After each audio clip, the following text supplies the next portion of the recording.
जेकॾहिं सभु शहरी जुरत कनि तव्हां वांगुरु जीअं तव्हां अॼु FIR दाख़िल कया इनशाला गिरफ़्तारियूं थींदियूं तव्हां सम्झा थो जेकॾहिं हर शहरी FIR वारी ज़िम्मेवारी पंहिंजे मथां खणे त अञा हिन में कंहिं क़िस्म जी का माना तब्दीली कोन ईंदी।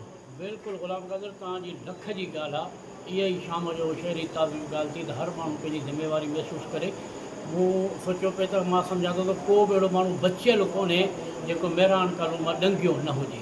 हर माण्हू जुरत करे। असां जुरत कई आहे त ईअं सभिनी खे जुरत करणु खपे। हिन बोरा फोर्स या उन जेके बि सहूलियतकार आहिनि जेके बि आहिनि उन्हनि जे ख़िलाफ़ु बाक़ाइदे FIR कटिजनि। ऐं मां सम्झां थो जे 2-3 FIR लाॻी थियूं कटियूं त सिधा थी वेंदा। बिल्कुलु तव्हांजी ॻाल्हि सही आहे त असांखे शहरनि खे मुड़सी कनि। मोबाइलूं खसे था वञनि पर इलाही मसइला आहिनि। कुझु टाइम अॻु में ईअं थियो की हिकिड़े मज़लूम ग़रीब जो गलो बि कटियो न पर हीअ त जब अफ़सोस इंतिहाई अफ़सोस थियो काज़ी जावेद जहिड़े शरीफ़ और इंतिहाई शरीफ़ माण्हू सां हुनजो अदालत हुननि जे माइटनि अची न कयो रहंदो हुन सां वेहण आया। असां इहा ई हिकिड़ी ॻाल्हि कंदासीं बोड़ा फोर्स कुझु कोन्हे को भई जेके वाइट कॉलर आहिनि हुनजो मेड़ू मिठूं करे हुननि जो तहफ़ुज़ कंदा ऐं उन्हनि खे बराए महिरबानी रिक्वेस्ट इहा आहे त हींअर केर बि जेको बि ईंदो साम्हूं उन्हनि खे मंज़र ते आणिबो ऐं बोड़ा फोर्स जा जेके सरपरस्ती आला आहिनि उन्हनि ते कानूनी कार्रवाई थी वञे। हाणे APC बि आहे सेक्रेटरी मजमूई समूरनि मसइलनि ते अॼु वरी हीउ बि हिकिड़ो वाक़ियो थियो आहे। तव्हां कीअं था ॾिसो? हितां जे चूंडियल नुमाइंदनि बि असांखे जेको आहे सो ॾोहारनि ऐं पुलिस जे रहम करम ते छॾे ॾिनो आहे। इन जो नतीजो इहो थो निकिरे जो कंहिं बि इज़तदार शहरी जी न जान महफ़ूज़ आहे न माल हुनजो महफ़ूज़ आहे।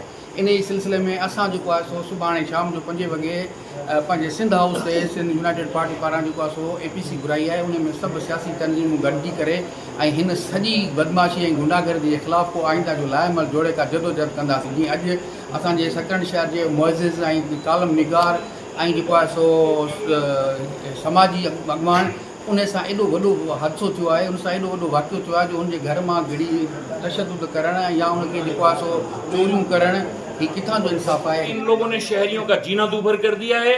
इन लोगों की वजह से सकरन का हर शरीफ आदमी मुंह छुपाए घूमता है। रोजाना किसी न किसी के घर से कोई न कोई चीज की वारदात होती है और बेचारे लोग शरीफ खामोशी अख्तियार कर लेते हैं। आज सकरन के तमाम लोग बिला तफरीक रंगो नस्ल यहाँ जमा हुए हैं। न सिर्फ काजी जावेद के साथ इज़हार यकजहती किया है बल्कि इनके खिलाफ इक़दाम के लिए न सिर्फ इंतजामिया पे जोर दिया है बल्कि अपने भरपूर ताउन की यकीन दहानी कराई है। इंशाअल्लाह ताला इस बोरा फोर्स से निजात हासिल करके दम लेंगे। अगर उन सां विढ़ण लाइ तयारु ऐं काफ़ी माण्हू सकण आहे जेको मां सम्झां थो 50 खां 60 सैकड़ो जेको आहिनि सो हुरल ऐं लुटियल आहिनि।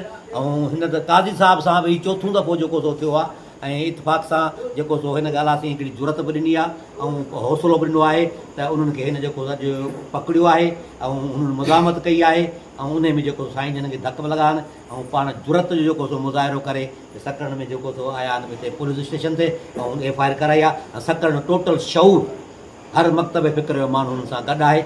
इनशाला असांजा ॿाह बेल हूंदासूं ऐं आईंदा लाइ कोशिशि कंदा आहियूं त अहिड़ियुनि शयुनि खे गुंजो ॾिसूं। शहरी तव्हां सकण पारां तहरीक वरितो वियो मीटिंग कई विया ईअं ई मालिकी जेकॾहिं तव्हां ऐं असां सभिनी पंहिंजे साथियुनि कयूं त ॾाढो भलो थींदो ऐं ॾाढो ज़बरदस्त आहे। उन तव्हां हिन क़दम खे साराहियां थो। तव्हां कीअं था ॾिसो हिन अमल खे?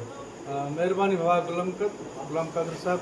असल में मसइलो इहो आहे त हीउ जेको मसइलो काज़ी जावेद सनाई सां न थियो आहे। हीउ मसइलो समूरे सकरन सां थियो आहे। हीउ मामिलो थियो आहे ऐं असां सभु शहरी जल्दी उन ते नोटिस वरितो आहे ऐं शहरी इताद में हिकु हंगामी इजलास घुरायो आहे ऐं असांजे सदर साईं सावल किरो जी सदारत में ऐं सलाम आहे शहरी इताद जे दोस्तनि खे समाजी धुरियुनि खे क़ौम परस्त पार्टियुनि खे नंढड़ी काल ते उहे सभु शहरी इताद में गॾु थिया आहिनि। अक्सर राय सां हिकिड़ी करारदाद पेश कई वई आहे। काज़ी जावेद हिकिड़ो उते अहद कयो काज़ी समेत सभिनी अहद कयो। इहे जेके ख़ासि करे बोरा फोर्स आहिनि नंढी उमिरि जो फ़ाइदो वठंदा आहिनि। असुल में इन जे बैक साइड में जा वालदेन आहिनि उहे पथारीदार आहिनि। बाक़ाइदगी सां शहरी इताद में इहो वचन कयो वियो त जेकॾहिं इहे बोरा फोर्स हाणे बोरा खणी शहर में हलंदा न रुगो इंतिज़ामिया पर शहरी बि उनजो घेरो तंग कंदा।